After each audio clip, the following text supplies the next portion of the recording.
So welcome everyone. We may have some other people join us, but I know many of you are just here on your lunch hour, so we'll get started. And we're a small group, but I know we have Australian representation, and Brazilian representation, and Indian representation, and Antigonish representation. So welcome to everyone. It's like a family lunch, and it's great. And I think we're all here today for learning about calmness in the midst of chaos.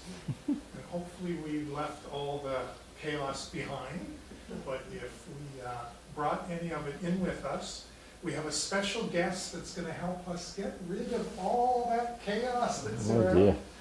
And Don't promise too much, come on. and very pleased that the guest who's joined us today is Ken O'Donnell, originally from Australia, who's been living in different parts of South America for 40 years. Yeah, pretty much. For a long time. Is an author, and 2 or 3 of his publications are on the back table. Is a management consultant, worked with some of the big corporations in the world and lots of smaller businesses as well, and has been a meditation teacher and a wise brother to many people around the world for many years. So I think we're quite fortunate to have him with us today. He's on a cross-Canada tour, and we're going to record this, if that's all right with everyone. So I'll ask you to turn off your cell phones, and please welcome Ken O'Donnell to talk about calmness in the midst of chaos.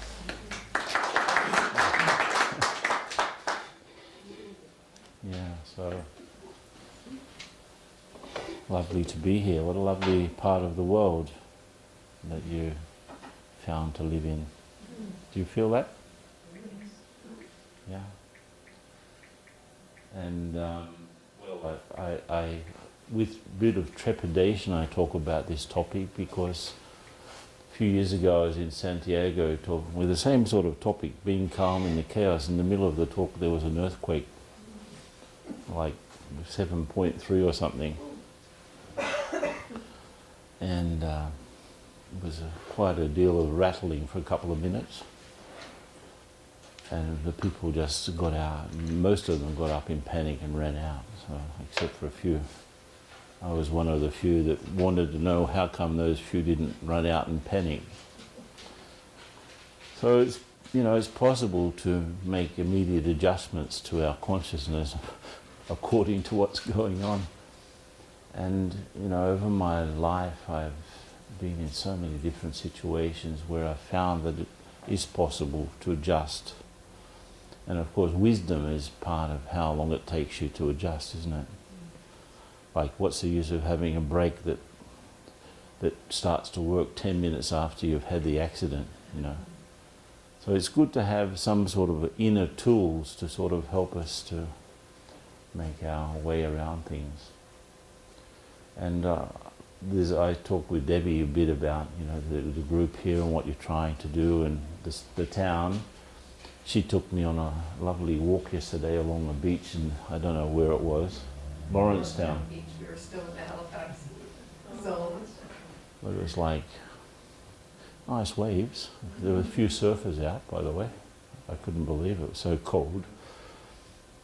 But these are the times that we're living in, where I guess Harvard, some guy in the HBR mentioned a couple of years ago that we're living in times of permanent uncertainty, where anything can happen anytime to anyone, anywhere.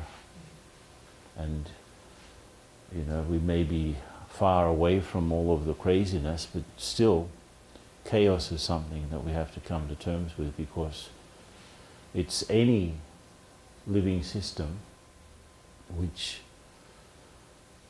is dynamic, complex, and according to the level of complexity, unpredictable, and it suffers or goes through the law of entropy, so systems wind down with time. And there's a lot of things that are connected, you know, a lot of connections there. But one of the, you know, just to start off, maybe it'd be good to have a little bit, just a minute's silence, just to sort of all of us get into the same vibe, maybe. Yeah? Now just sit nicely. Don't even need to close your eyes, just become present.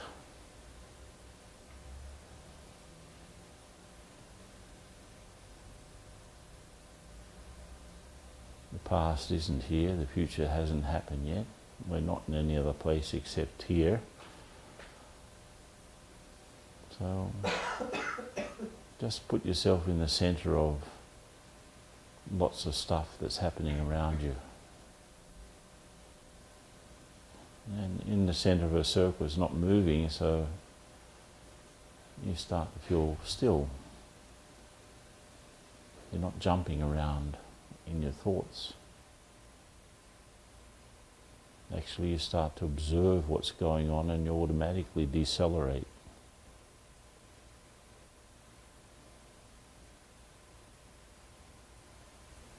Just enjoy the moment.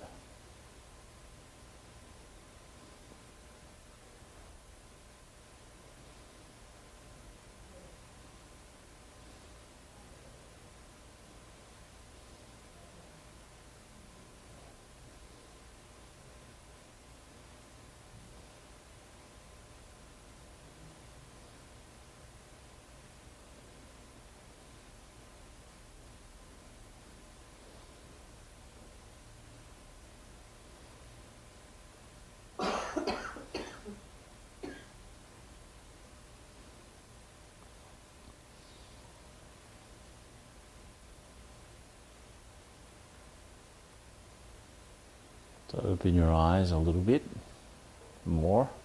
Come back to the normal surroundings here, the normality of the room.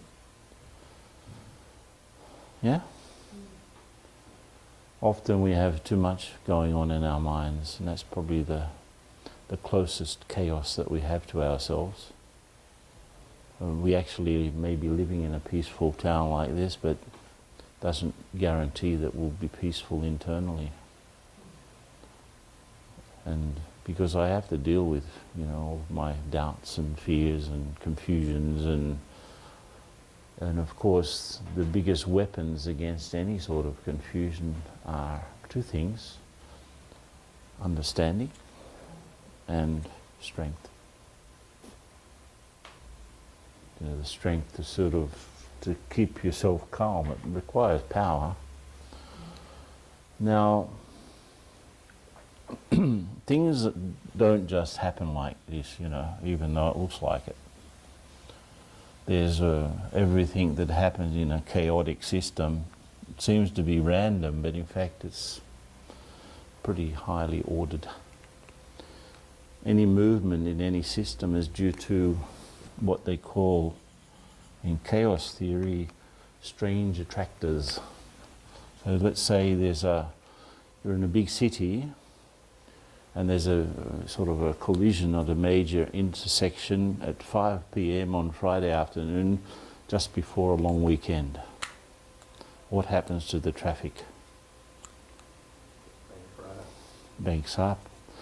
How do people describe the traffic later on? It was chaos.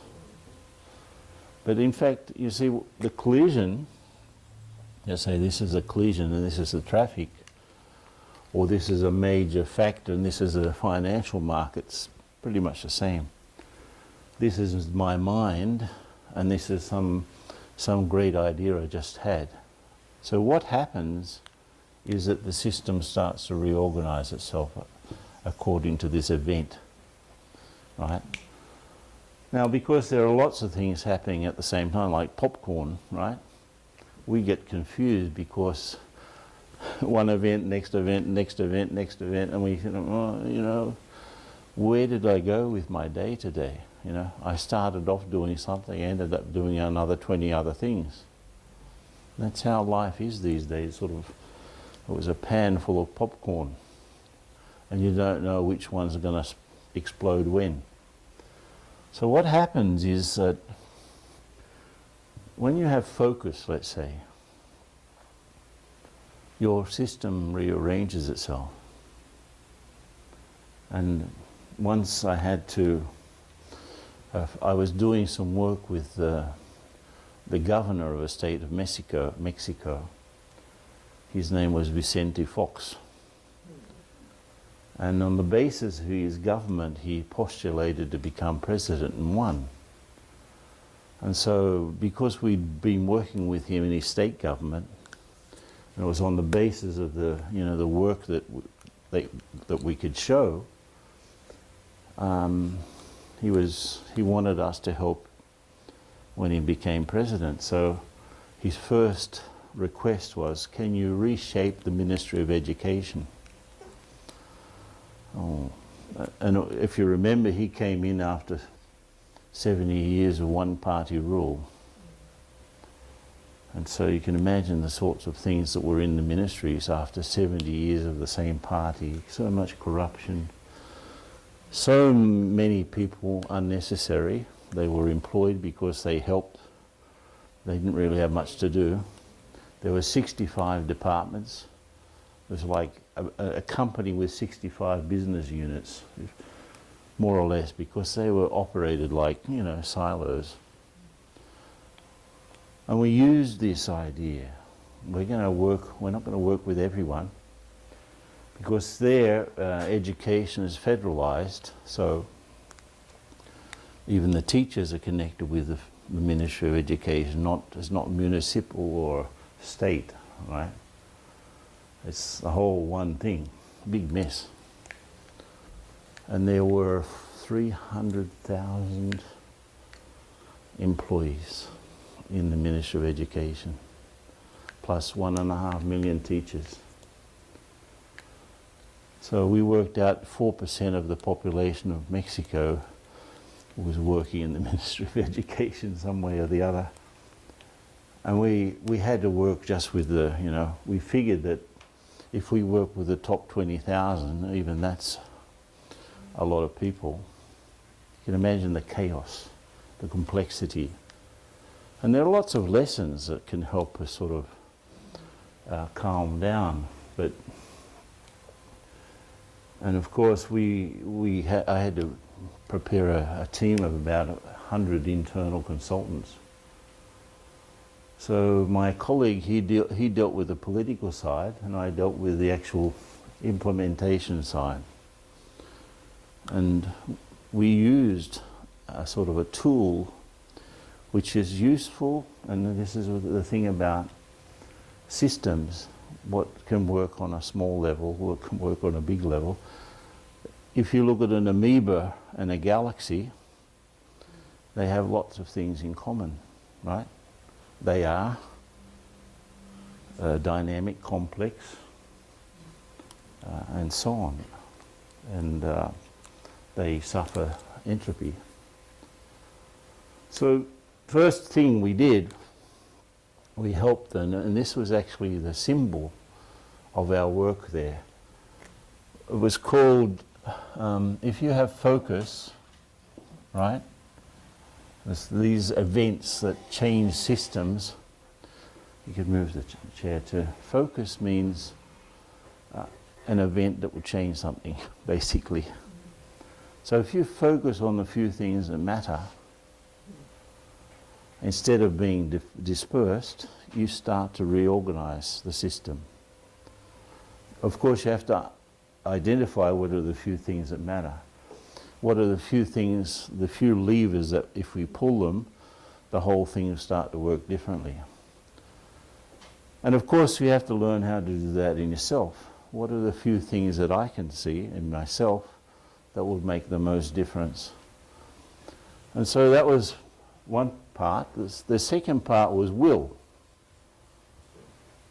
I've got to want to do it. We have to want to do it. We have to access the desire or the wanting so that things can happen.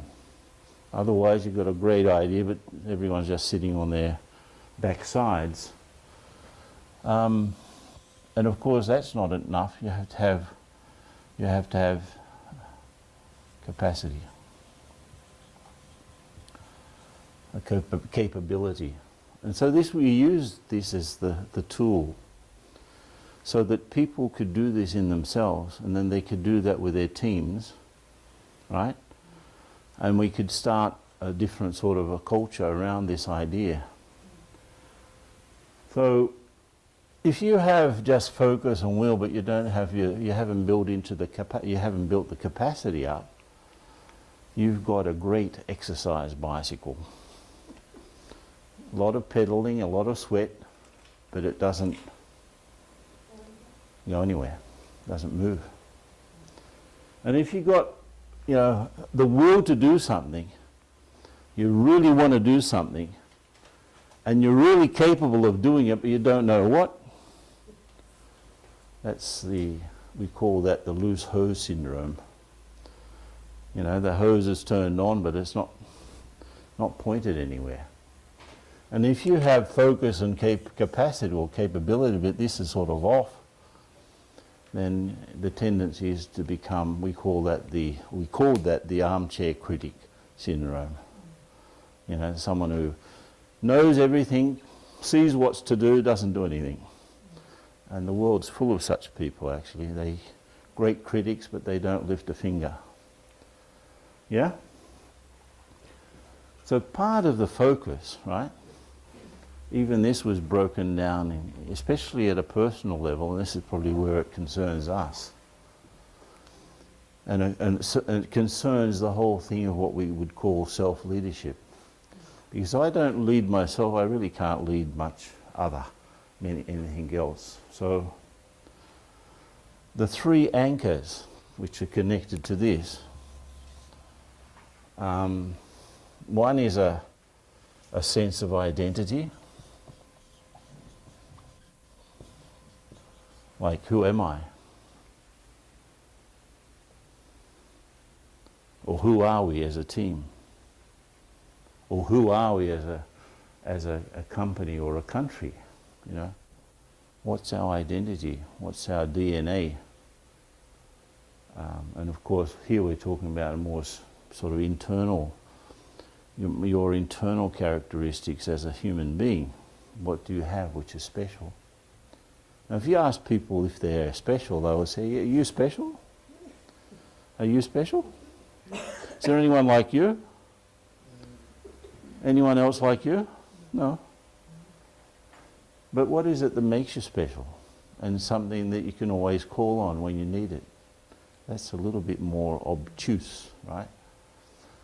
More sort of inaccessible, because it's not so clear for me. And we're going to get to that in a minute. But if I have a sense of identity, that automatically leads to this famous word in the self-help books and all of these gurus, is purpose. But when I say purpose, it really the real reason why something exists. That's what a purpose. Like, what's the purpose of the light here? To shine, yeah. What's the purpose of the pen? What's the purpose of the whiteboard? Purpose of the chair. But if I ask you, what's your purpose? It's not so clear. What's your purpose? Well, it becomes clear because we don't have a clear sense of identity. At least a basic operational internal system that there's a part of us that doesn't change with circumstances. And if I want to bet on myself, I have to rack up these qualities which are part of what I am, and use that. So if I do what I am, that's pretty much what my purpose is. Another way you can look at it is think about what you love.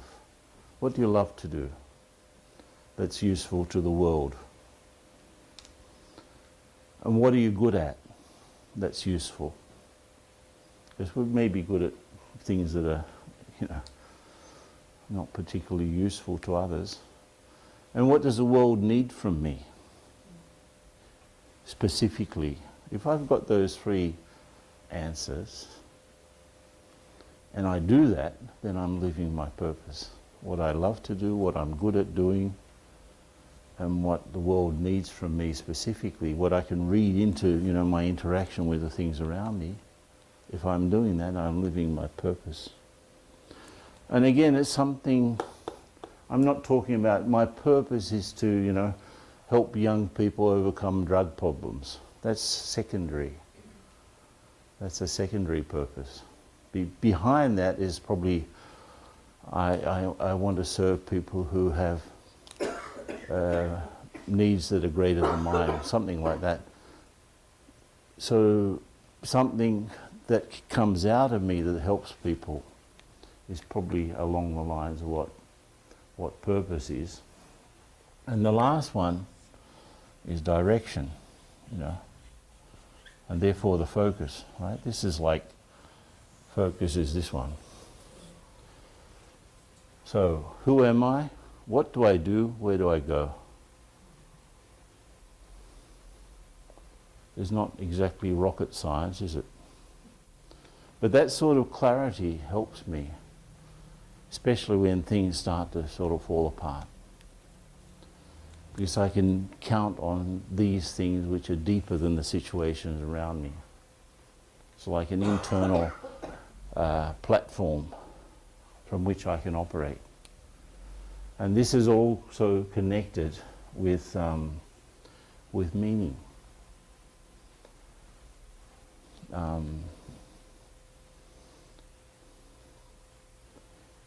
was asked to create a course for the second biggest telecommunications company in the world, which is Telefonica. It's not exactly a household name, but they own China Telecom. They own all of the main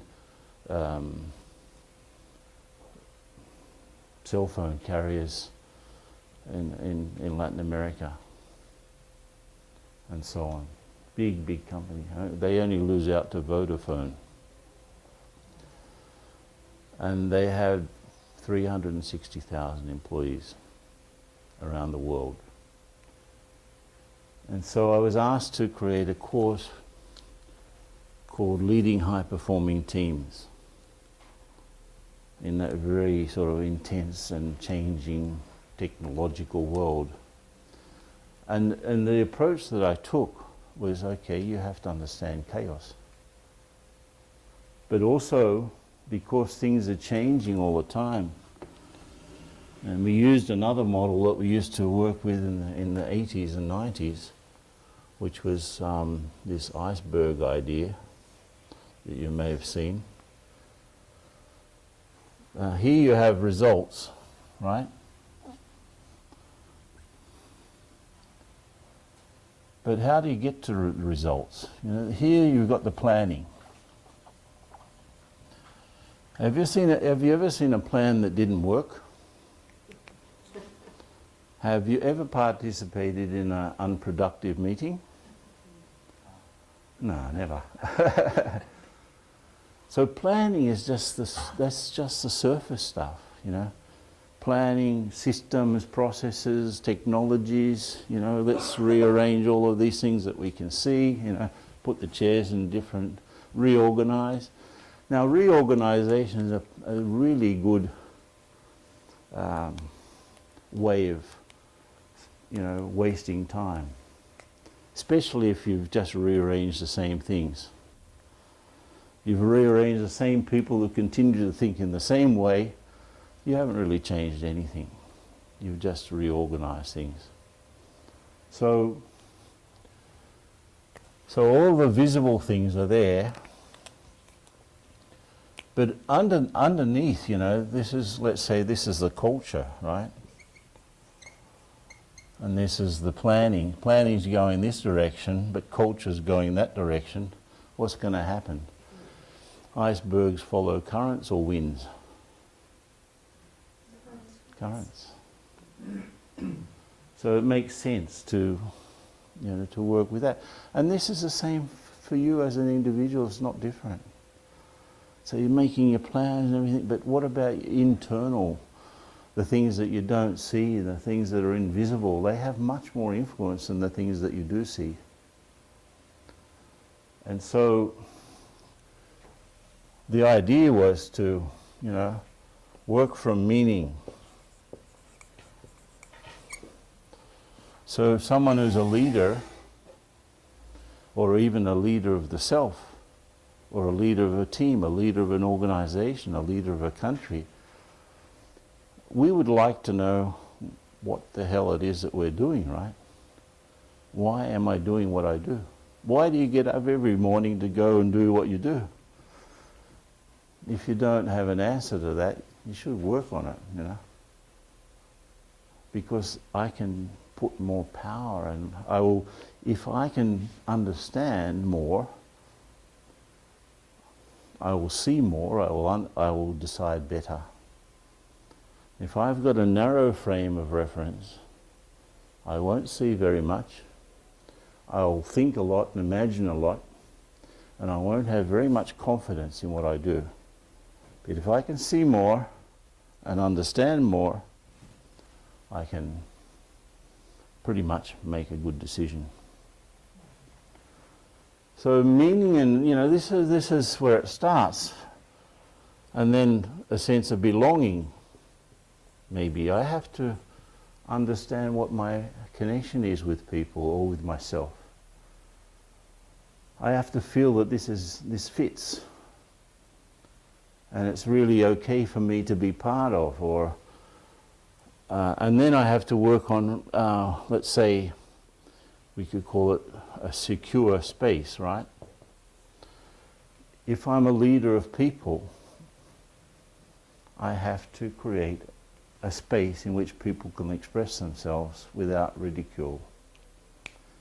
And if I'm a leader of me, I have to have my ideas very clear, so that when I step forward to do something, there's that much more power behind it, because I know what I'm doing. I've prepared myself. This is me, so I'm more secure. Otherwise, if there's no security, lack of confidence, maybe my steps are sort of, I'm first of all easily distracted. If I have that sense of purpose and sense of clarity, and I feel very secure, then I cut through the chaos, right? Like a hot knife going through the butter. This is, you'll find this, even though they may not be able to identify it, you'll find this in the people that, even in spite of all of the confusion and chaos going on around us, they can stride through things, You probably know people like that. And, well, of course, if there's trust also, if you're with a team, and this is what I did with those people, it's absolutely crucial. It's right in the middle of everything. You have to trust others. They have to trust you. You have to trust yourself. You have to trust the future. Because if you don't have trust, even in, let's say you have a relationship with someone, what happens after the trust breaks? What happens? Can it continue? Yeah, the relationship is really difficult to continue. It takes a long time to build up, and it takes a second to break. That's how unstable we are. And then, another thing too is enthusiasm.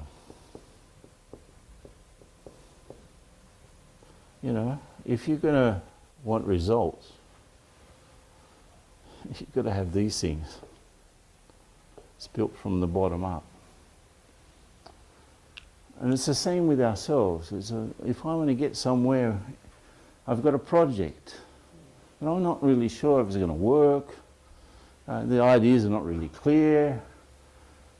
People are not on board with me,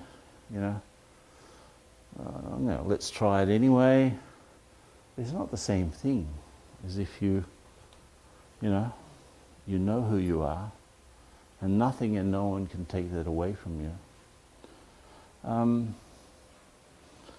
Give me a piece of paper. Can I use this? And I'll show you something that happened.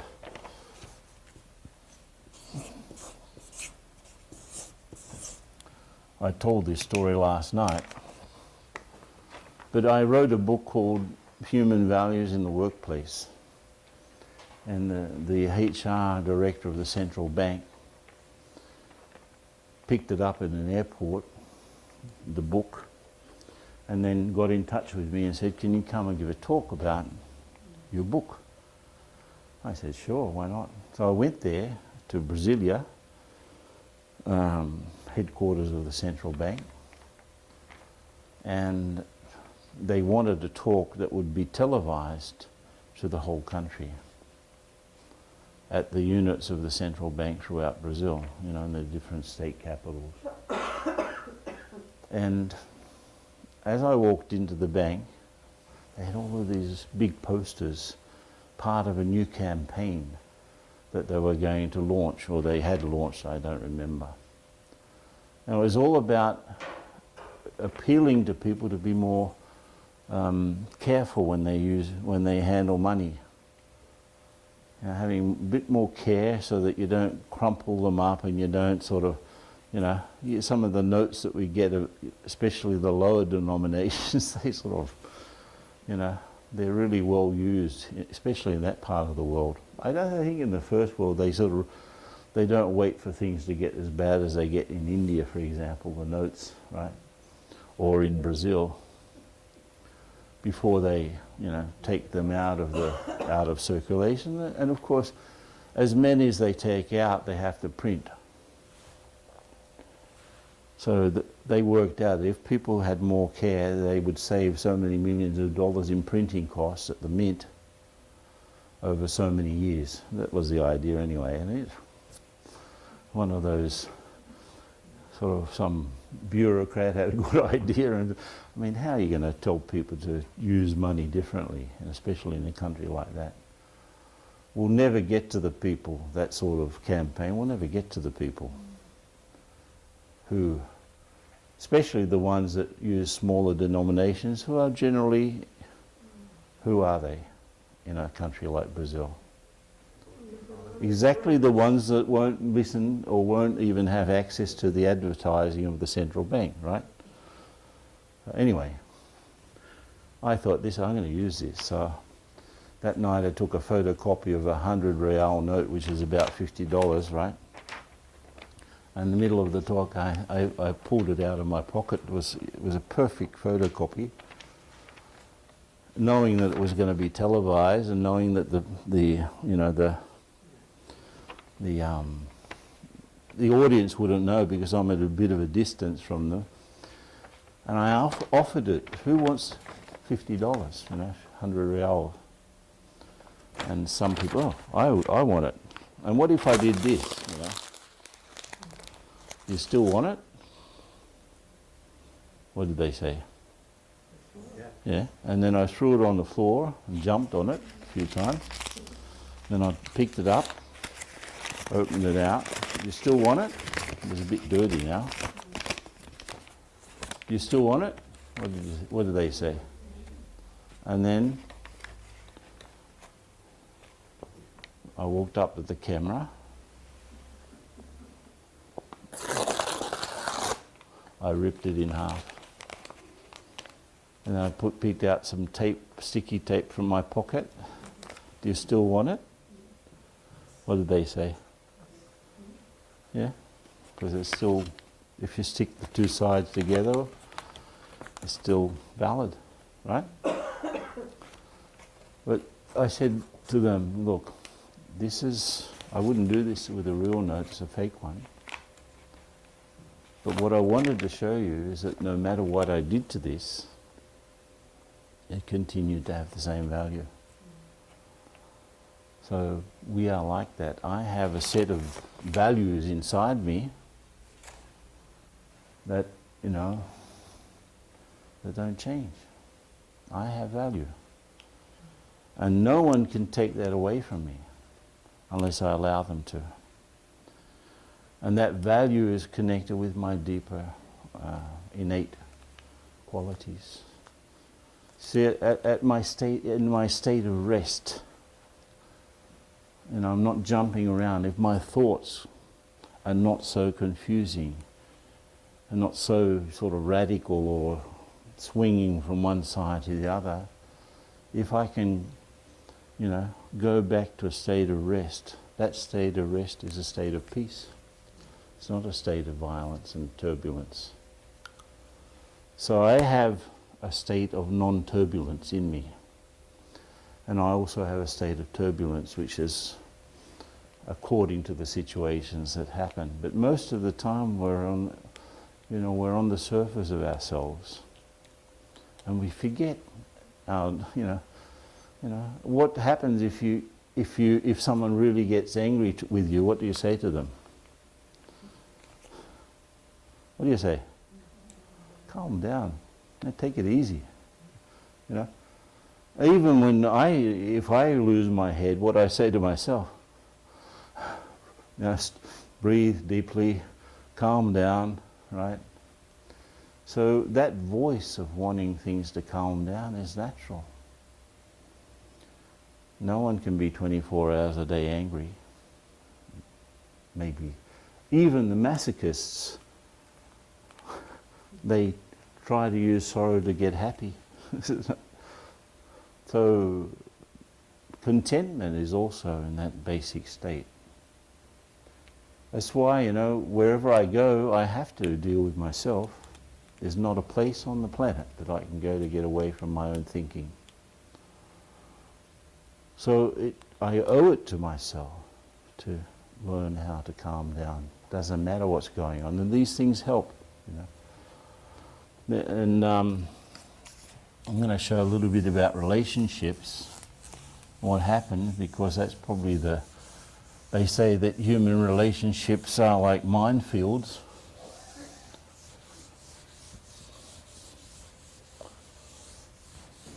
Let me take this off.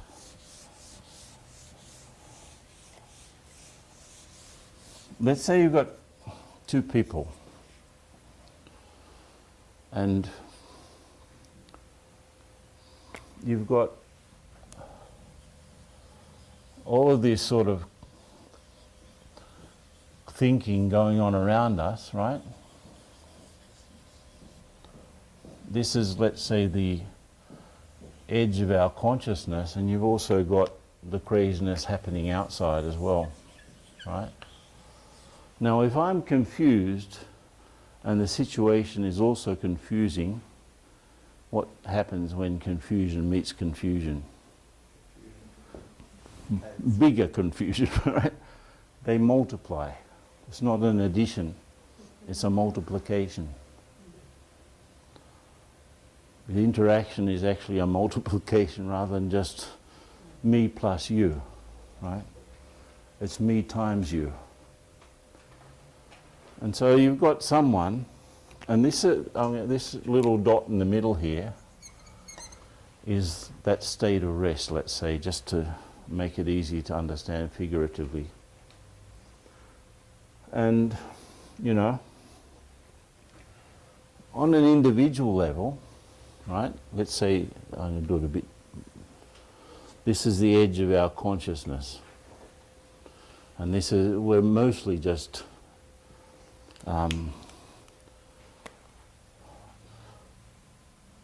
so at a sort of a superficial level, I want something. Well, pen's stopped. I want something. I think something. I will do that. I'm really going to get that diamond happening, right? Just to use an example. This is what I want. This brilliant thing, right? But so this is from the surface thinking level. But what kicks in is this part, the mess. And it's the mess that determines what happens, not what I want. So the diamond actually becomes it's just a regular stone, right? A rock. Now let's say this fellow here, his personality is round, yeah? And he meets someone else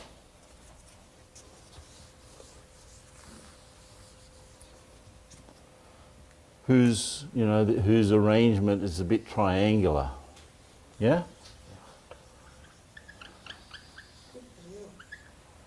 Another pen, oh, a purple one.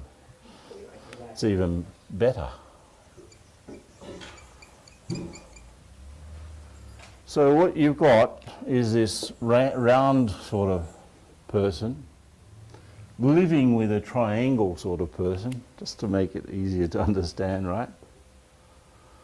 And, you know, the round one wants the triangular person to be more round, would like, you know, in order to live with you, you need to take it, you know, you need to be like me, in a sense. And when you have you think about you're having an argument with someone, what you're actually saying is, why don't you understand the things the way I do? I don't understand how come you don't understand how I understand. And so they take a sort of a opposition to each other. And what they've done, well, the round one wants the triangle to be more round, and the triangle wants the round one to be more triangular. And what do they have in common? What's in common? The core. The core is very similar. The core is very similar. If I ask you, for example, what's important in a good relationship between human beings? Tell me. What's important? Respect. Trust. What else? What have you found in the laboratory of your own life? What's important, David? Listening. Listening. Compassion. Pardon? Appreciation. Appreciation. Congratulations. You've just given me the same answers that everywhere in the world I've ever asked this question, they also said the same thing. Whether it was indigenous people in the high plains of Bolivia, whether it was saleswomen in Argentina, whether it was Greek scientists, Boy Scouts in the USA, MBA students in Dubai, you name it. Workers in the south of India, they said the same thing. And you know, you can appreciate things because we have so much in common. But we make such a big deal of what we have as different, you know. I remember the first time I was with this other guy who we did so many projects throughout the world, the same one who was involved in Mexico. We were in the south of India, in Hyderabad. And we were doing some work in a group called Nagarjuna, and a big fertilizer and sugar and whatever, you know, big group. And the president wanted us to, you know, talk to the workers. And we'd never done that, actually. We just always were working with the C-suite people and, you know, top level. And so my friend, he had to sort of go up and speak. He did the worst thing possible. He told an Australian joke, because the other guy's also Australian. This guy does great. Yeah, for whom? You know, like it's culturally inappropriate, because the nature of the joke was, you know, only an Australian could get it. And he has a much stronger Australian accent than I do, so it was a bit strange. Anyway, the translator, she was like a consecutive translator rather than a simultaneous one. She said, he was telling the joke and he waited, and she said, no, continue, tell the whole joke and then I'll translate it. So he went ahead, 2 minutes of joke, And then she translated the whole thing in 10 seconds. And everyone stood up and laughed and clapped. The best reaction he's ever got from his jokes, right? And at the break, we went up to her and he said to her, "You're a fantastic translator. How did you get them to laugh at that joke?" She said, "I didn't translate the joke. I just told them, he told a joke. Everyone, please stand up, laugh and clap."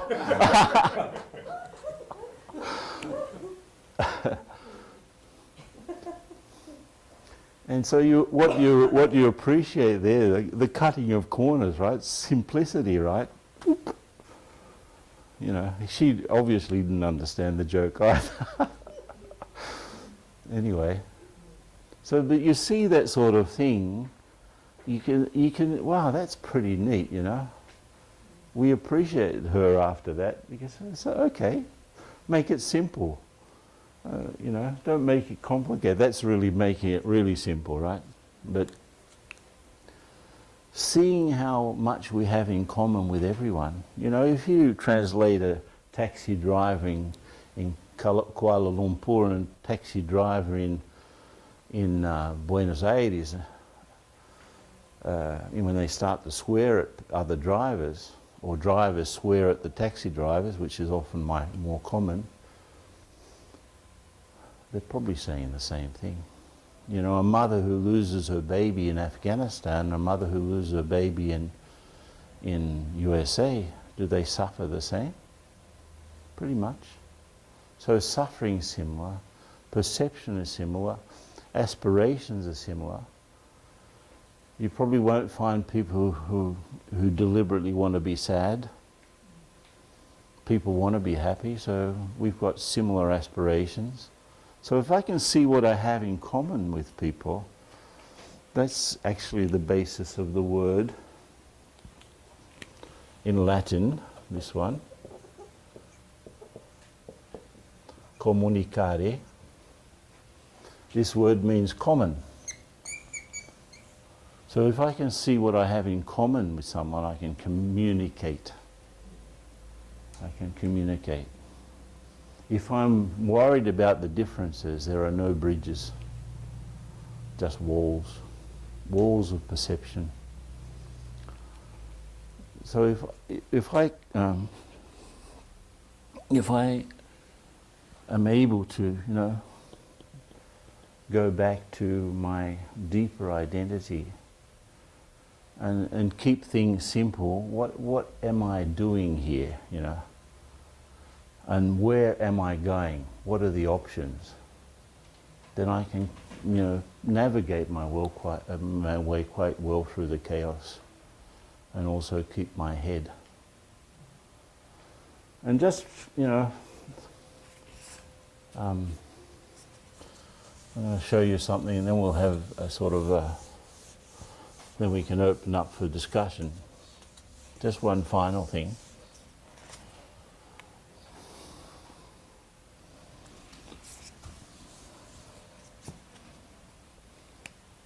Tension equals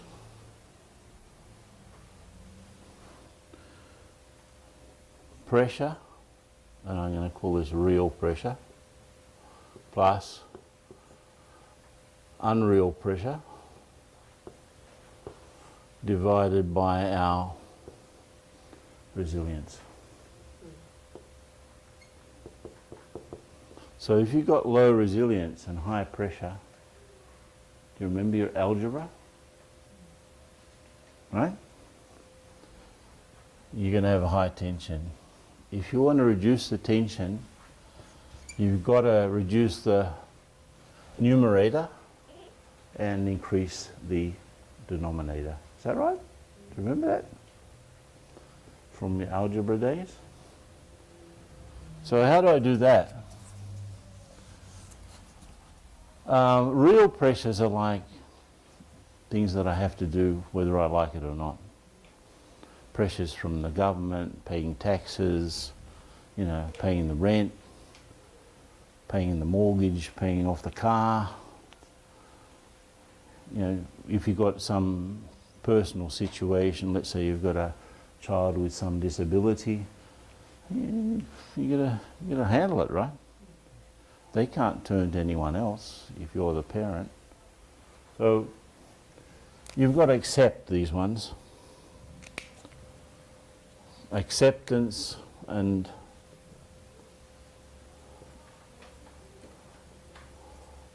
I would say, you know, they're part of my deal. You know, I have to go through them. I have to understand as well. And unreal pressures are the ones that are due to our imagination. If this happens, then that will happen. If that doesn't happen, then this won't happen. You know, fantasizing about a future that doesn't come to place. If I win this, then, you know, if I go there, then, when people postpone very easily things. Instead of being happy during the day, they postpone their happiness for the evening. Or they postpone their happiness for the weekend. Or they spend the whole year waiting to become happy in their vacations. And they spend their life waiting to be happy when they retire. And they spend their retirement waiting to be happy when? Next time round. So, and also imagination, you know, you worry and anxiety and all of that comes in here. 97% of our worries don't happen. I saw a study from England recently. Only 3% of the time we spent worrying is useful. 90% thrown out the window. So here I have to learn how to control my thinking. So if I understand the real ones, and I control my thinking about unreal things, I'm reducing the numerator. And resilience, basically, is something I have to do from within, from the inside out. And things like meditation can help me there. Meditation can help me to build up my resilience so that whatever happens, I have the strength, plus the understanding. And of course, if I build this up and reduce these things, this will come down. And lack of tension is called calm. Yeah?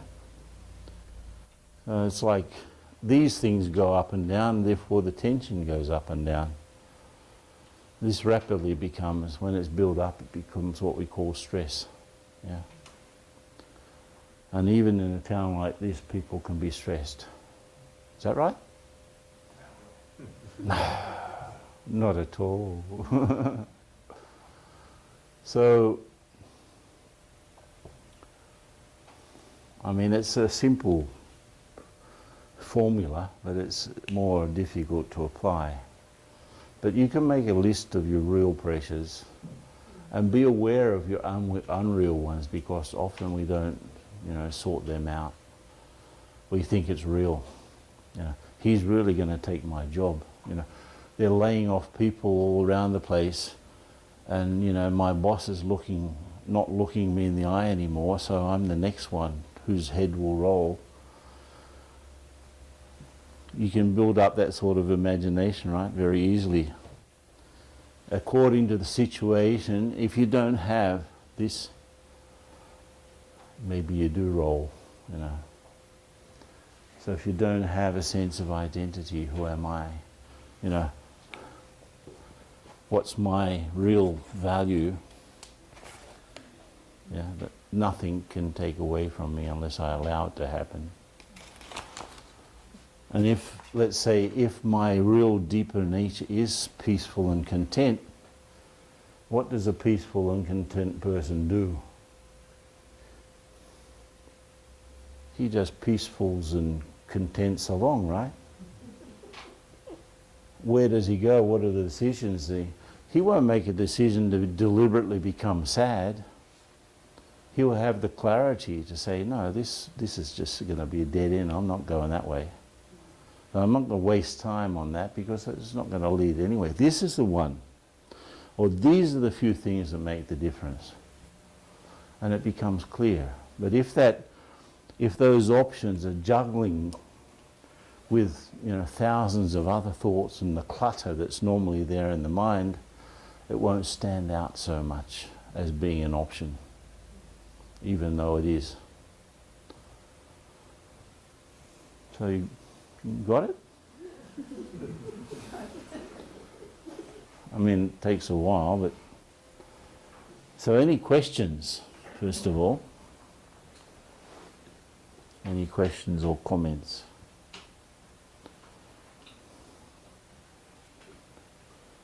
Don't be shy. I know some people might have to go. We do have a microphone because we're trying to record things. So maybe let's hear 2 or 3 questions from the microphone, and then we'll break and we can still hang out and chat together informally after that. I guess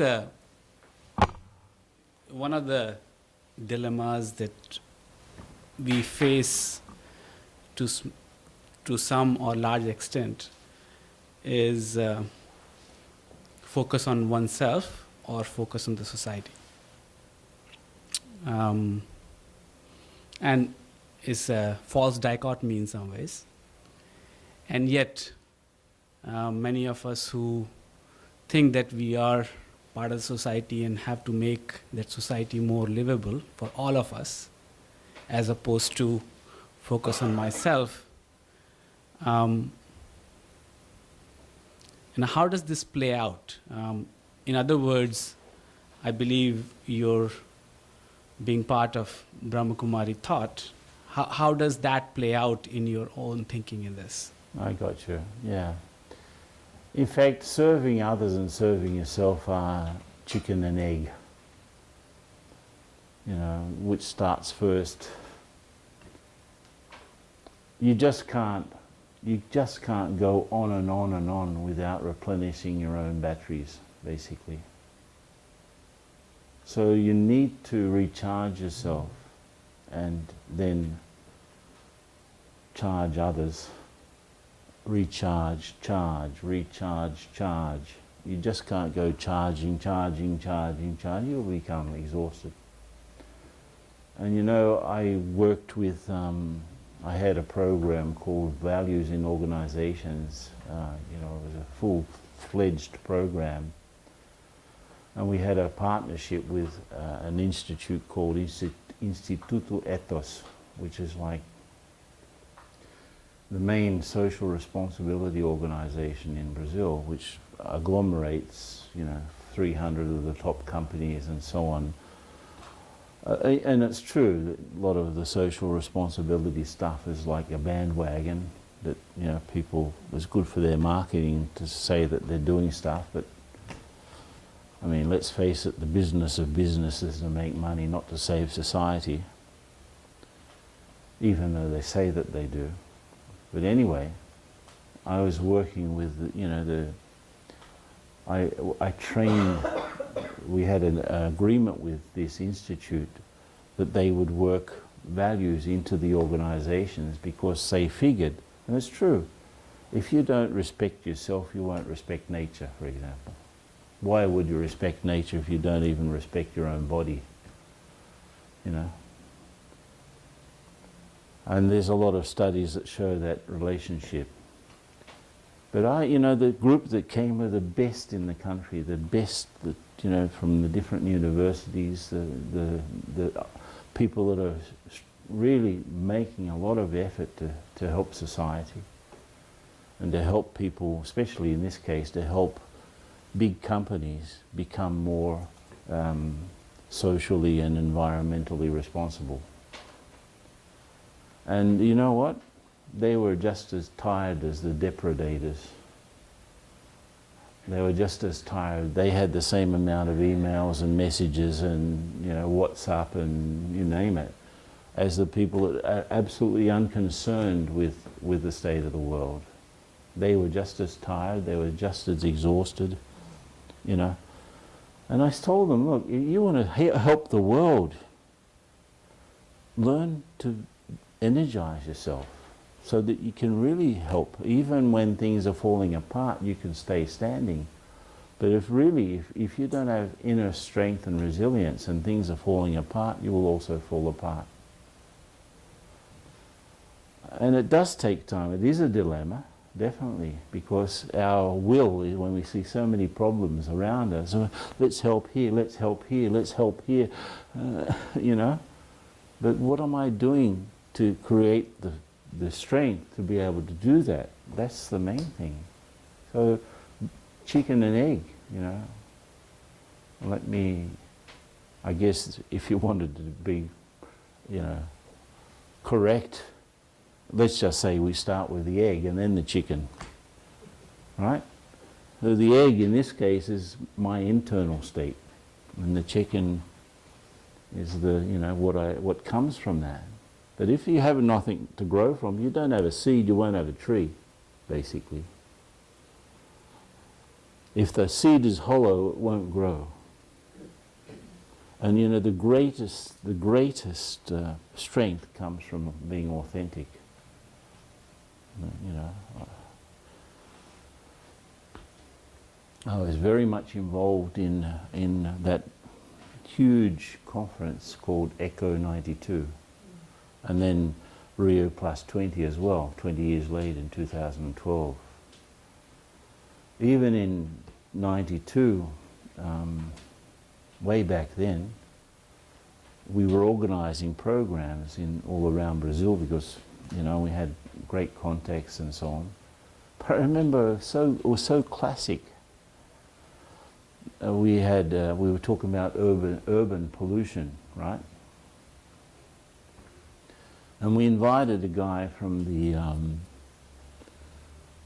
the state board that deals with air quality and water quality and so on.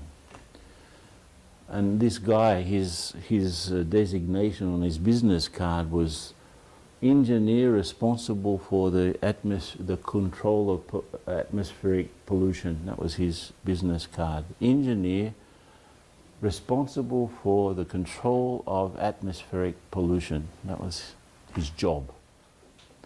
And in 92, you probably remember, those who are older here, that was still a time when people would smoke anywhere, right? They would smoke in a library, they would smoke in a hospital, they would smoke in, you know, anywhere.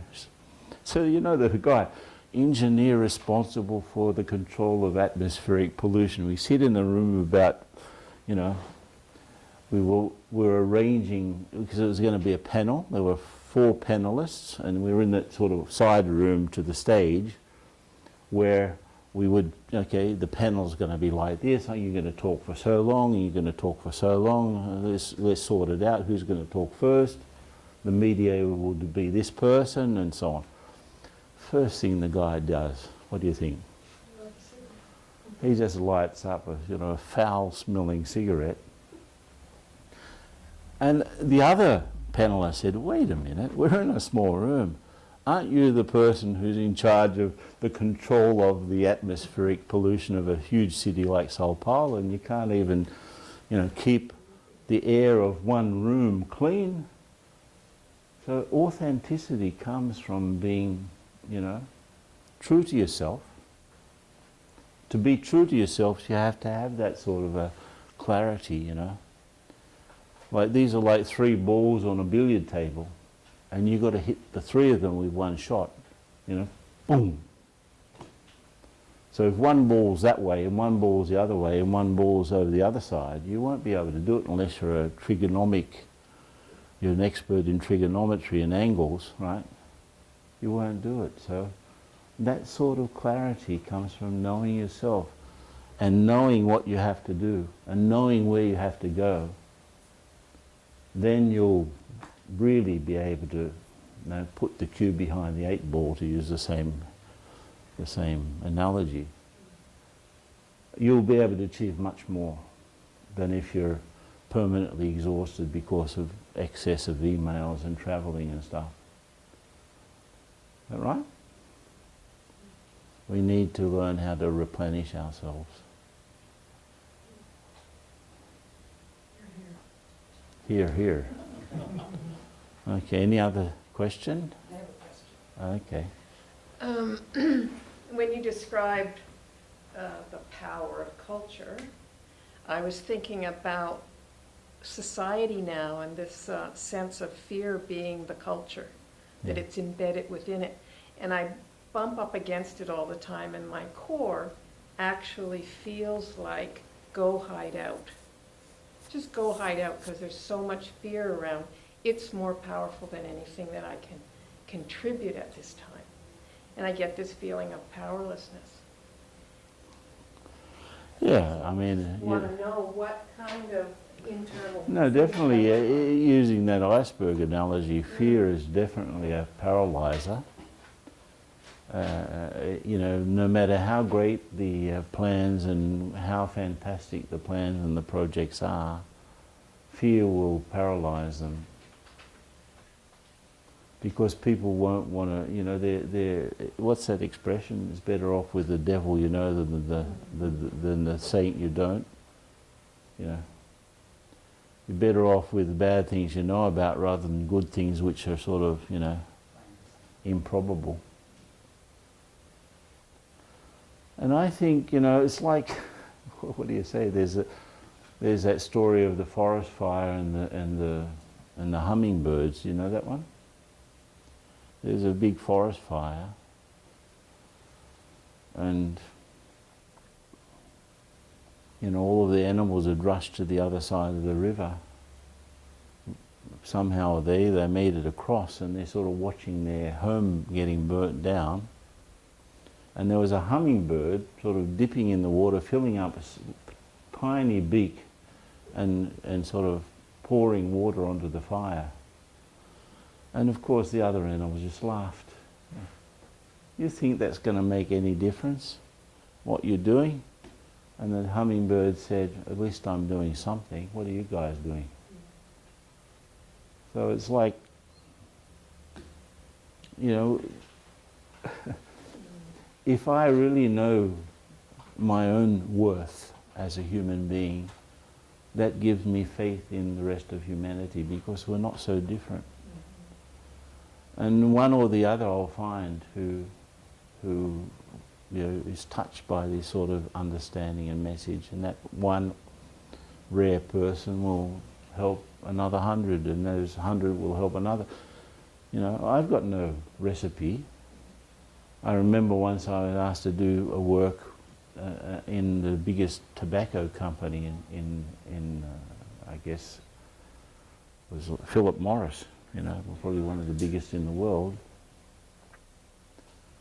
And I didn't go there to help the company make more money or sell more cigarettes, because it was a HR program within the company. So I'm going to go there and you know, meet people.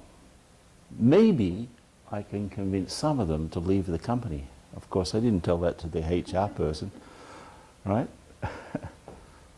But that was my thing. Oh, what a chance, because I never would have a chance to get into such a place. And it was true. I you know, went through, I don't even remember what I did. It was something about self-esteem or something, if I remember. And, you know, in the break, people would come up to me and they were registering their insatisfaction in working in such a company. And actually some of them told me on the side that they were thinking of leaving. So internally I'm thinking, yeah, I've got 3 for our side. There's another 600 for their side, but I've got 3 for our side. You know, the people who are idealistic, and I imagine you all are, right? You want a better world. You want a better world. That's why you're doing what you're doing. You have to also be a better person than you are. You can't have a better world with the same people.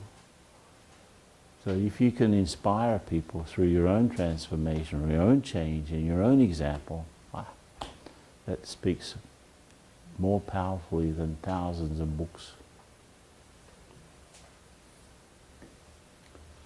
So let's have some meditation then. And then, if people want to hang around, they can. Again, just put your feet on the floor. You can put your hands in your lap or on your knees or on the, Just look ahead or just slightly down. Just rest your gaze. Don't stare at anything. Just rest your gaze in front of you.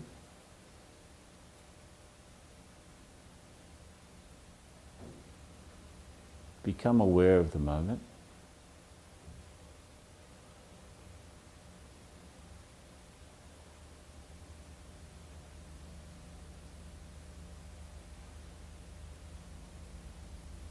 You can hear sounds outside, you can hear sounds inside here.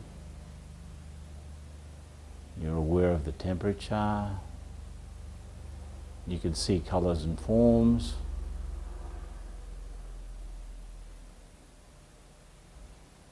And the same way you're sitting on your seat, physically,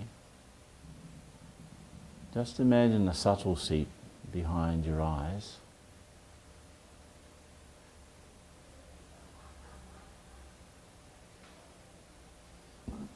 In between the two sides of the brain, which you could call the headquarters of your consciousness. That's where all the information comes from your different systems. That's where you're listening from, that's where you're seeing from, that's where you're thinking, that's where you're processing. So don't see yourself as a sort of a point of conscious energy, sort of a tiny star of conscious energy, sitting a couple of centimeters back from the middle of the forehead. It remains seated there mentally. And the world's happening around you, and you feel that you are okay, because you're not jumping around, you're at a state of rest.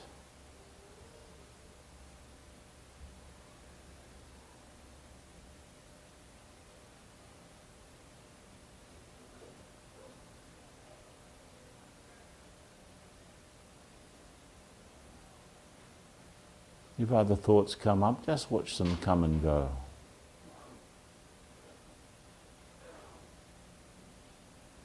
And so remain in that sort of state, this tiny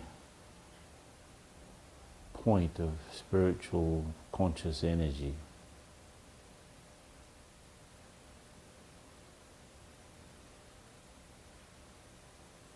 Where you are who you really are, without all of the additions. Just a tiny being of light, peace, with this disposition to be loveful and the will to help and serve.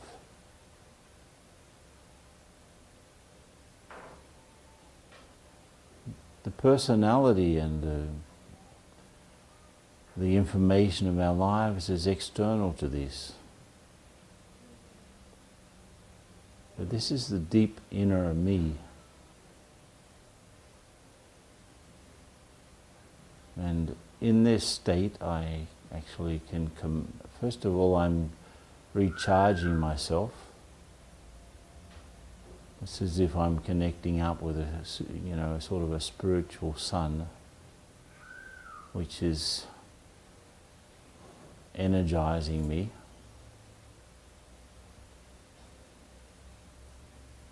I know that, around this room, the whole city is happening, and around this city a whole country is happening, and around the country a whole world is happening. But just for now, I am at the center of not only of the space, but I'm also at the center of my life. There are people and things that depend on me. And if I become calm and stable, that will help.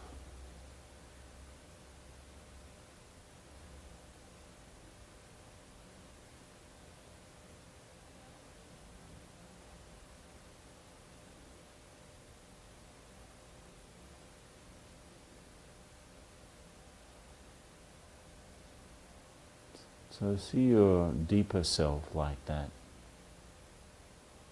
Name and form come afterwards. But this is the deeper me. This tiny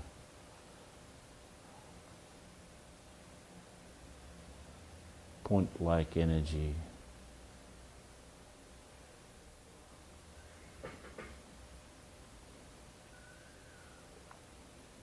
That we have in common with everyone. At our core, we are all pretty much the same.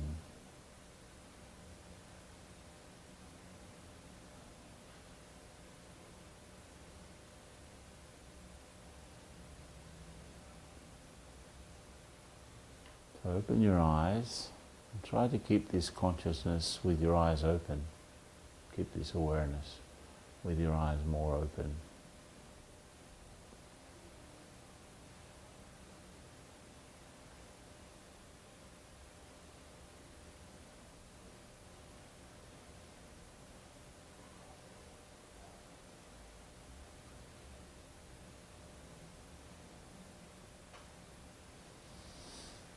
Okay? How do you feel? Feel refreshed?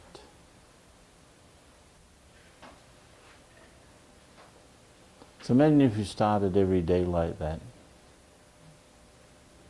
What couldn't you achieve? In spite of the fear. Yes. That's my motto, you know, in spite of. Okay, so thanks a lot for your attention. Let's give a silent, big round of applause to Ken O'Donnell, who's here, who shared lots of gems from different things that I'm sure we'd love to follow up on. So we are going to hang around for the next hour or so if people want to do that. If you need to go, you can go, but please stay, and we can continue to share and learn how to stay calm in the midst of chaos. But Ken, thank you very much. Thanks. Thank you so much. Thanks.